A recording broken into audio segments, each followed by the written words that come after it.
यो FT international नेपालद्वारा सञ्चालित राष्ट्रिय आर्थिक सुधार परियोजना अन्तर्गत यसमा त सबै ट्युसक्नु भएको रहेछ है। कृषकहरूलाई यो बुद्ध चित्त खेती अब यसको पात झर्न सुरु भयो, गराइरहेका छौँ पलाउँछ र कहिले? यस कार्यक्रममा आबद्ध भई सँगै आउने हो। ए अब यो बिरुवा बोट चाहिँ मेरो परारको साथ 6 लाख दिएको थियो एउटै बोटको। यो बोटको यसपालि यो एउटा दुईटा हाँगामा मात्रै फल्यो, अर्कोमा फलेन। बोट एउटै हो, अरू हाँगामा फलेन, एउटै मात्रै हो। ए पोसाल 6 लाखमा एउटै बोटको। यसपालि लगभग 10 लाख आउँथ्यो मेरो, तर फलेन। त्यही हो। त्यही हो।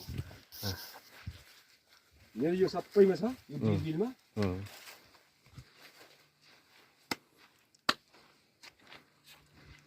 यो सबै लगाएको रहेछ त पुरै। सबै छ नि। 17 लाखको भने त थोरै हो र।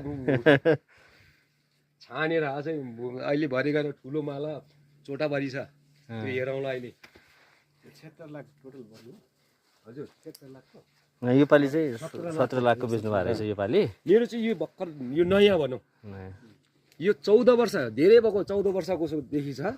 कुनै 6 वर्ष, कुनै 8 वर्ष। यो मुनि अहिले भन्यो नि मान्छेले भनेको, मैले सानो खालीको राम्रो बिरुवा भनेर मैले नि किनेर हाले बिरुवा हो यो। तर यो सानो खालेमा मुखे फल्ने सम्भावना कतिको हुन्छ? सानो खालीमा यो कस्तो भने यो 2 मुखे फल्यो, क्वालिटी राम्रो आउँदैन, दाम आउँदैन त्यसको। 3 मुखे पनि भेट्छ। यसमा मतलब उ भयो कि यसमा सानो फल्ने भयो? सानो फल चाहियो त्यति मात्रै हो यसको चाहिँ खासै। त्यो मुखेको भ्यालु हुँदैन त्यो 2 मुखेवालामा चाहिँ। 2-3 मुखे आयो भने खास त्यसको भ्यालु छैन, क्वालिटी राम्रो आउँदैन। क्वालिटी अहिले म भरे त्यो पिसहरू चाहिँ म तपाईँले देखाउँला नि, अगाडि नै थाहा हुन्छ। यो 2 मुखेको फलेको 3 मुखे भनेर चिन्छ कि।